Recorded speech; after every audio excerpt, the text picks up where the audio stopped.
Bonjour à tous et bienvenue sur Darumacha DIY. On espère que vous avez passé de bonnes fêtes de fin d'année. Pour nous, ce fut le cas.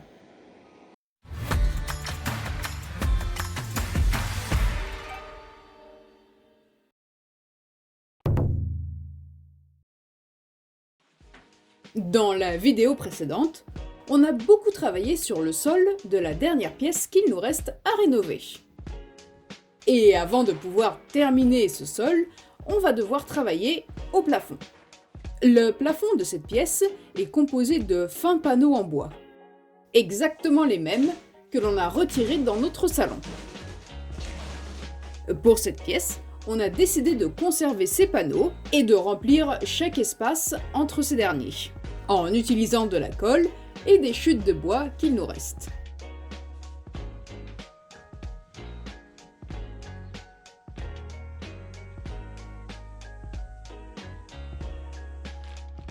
Une fois la colle séchée, on peut enfin appliquer de l'enduit pour reboucher les trous potentiels.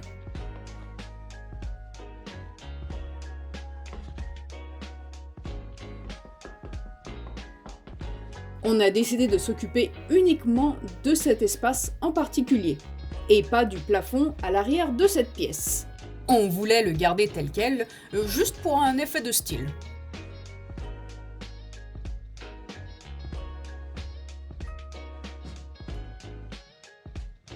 Le jour suivant, on a décidé de venir appliquer un ruban adhésif de protection tout autour du cadre du plafond. On ne voudrait pas le salir. Et ensuite, l'enduit de protection pour le plafond. On a besoin de ce genre de produit afin que le plafond ne devienne pas jaune une fois le stuc appliqué. D'ailleurs, ça c'est un gros inconvénient qui nous pose problème, mais je vais en parler un petit peu plus tard.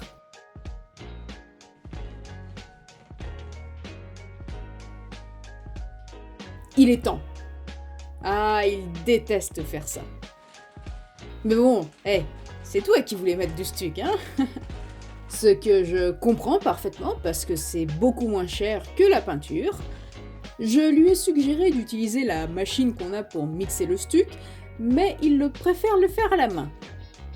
Ne me demandez pas pourquoi, je ne comprends pas souvent sa logique. L'objectif ici va être d'appliquer une seule couche uniquement de stuc. Du coup, ça doit être assez épais. Appliquer le stuc au plafond, c'est plutôt contraignant. De devoir porter la planche qui comporte le stuc, avoir toujours une main en l'air, c'est très fatigant à la longue. Sans oublier les potentielles gouttes qui peuvent tomber dans vos yeux. Si vous aussi vous pensez que le stuc c'est fun, alors vous devez vous abonner.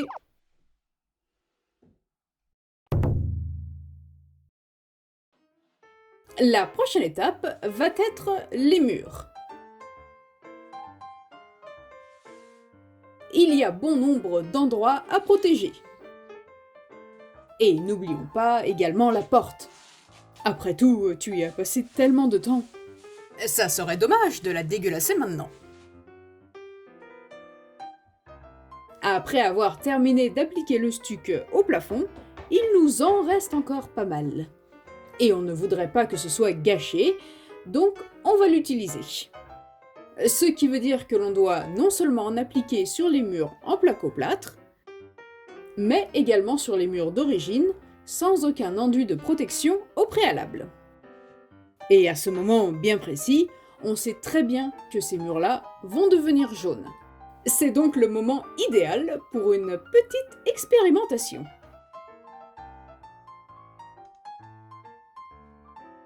D'expérience, on le sait déjà, nous n'avons pas besoin d'appliquer un enduit de protection sur les murs en placo-plâtre. Mais sur tous les autres types de murs, c'est nécessaire de l'appliquer avant le stuc. Sinon, les murs deviennent jaunes. Ce qui signifie qu'on doit appliquer au moins 3 couches de stuc.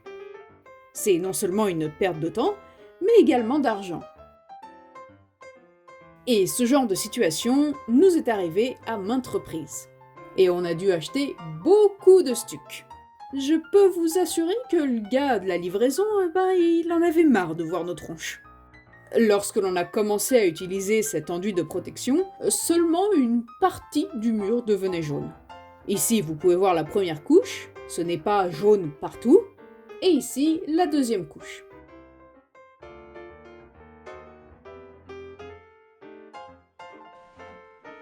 Première couche, deuxième couche. Ce n'est pas aussi flagrant. Oups, je viens juste de gâcher une énorme quantité de stuc. Enfin bon, qu'est-ce que je peux dire, c'est la vie. Il nous fallait donc absolument un enduit qui fonctionne. Et comme le stuc est un produit très commun au Japon, surtout sur ce type de mur, et malgré toutes nos recherches, on n'a pas pu trouver une réponse claire et nette. Mais quel enduit utiliser ? C'est pourquoi l'on a décidé de faire une petite expérience. Pour enfin connaître la réponse à cette question. Et c'est pourquoi l'on s'est retrouvé à acheter tous les types d'enduits de protection disponibles dans notre magasin de bricolage. Et de vérifier par nous-mêmes lequel fonctionne le mieux. Ici, on a une bouteille de 4 litres pour 36 €. Celui-ci fait 4 litres également pour 31 €. Ici, c'est une bouteille d'uniquement 1 litre pour 22 €. Et enfin, le dernier, 700 ml pour 14 €. J'espère vraiment que l'un de ces produits a fonctionné. Ça doit fonctionner. Une fois sec, on va venir appliquer un petit peu de stuc sur chacun des murs sur lesquels on a appliqué un produit. Et on attend. En fonction du résultat obtenu, celui qui va donc rester blanc, nous permettra de savoir quel enduit de protection nous devrons appliquer sur l'intégralité des murs.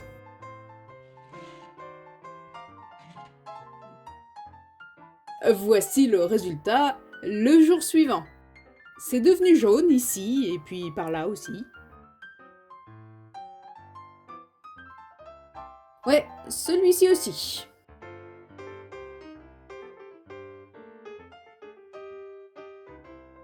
Waouh, alors celui-là c'est le pire, c'est évident là, hein. Et enfin, le dernier. Ouais, il y en a moins, mais ce n'est pas parfait. Donc, quelle est la conclusion ici ? La version courte, tous ces produits, c'est de la merde. Mais dans une version un petit peu plus longue, je dirais que aucun de ces produits n'a réellement fonctionné. Ça nous est revenu à un coût total de 102 €, uniquement pour les enduits de protection, sans parler du stuc, qui nécessite plusieurs couches. Du coup, à acheter des plaques de plaque-au-plâtre pour recouvrir la totalité de la pièce, nous serait revenu beaucoup moins cher et ça aurait été beaucoup plus rapide. Voilà.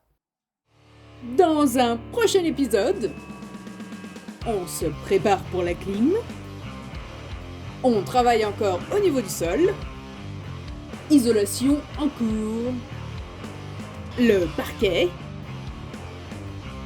Enfin bon, vous en saurez plus la prochaine fois. En attendant, prenez soin de vous.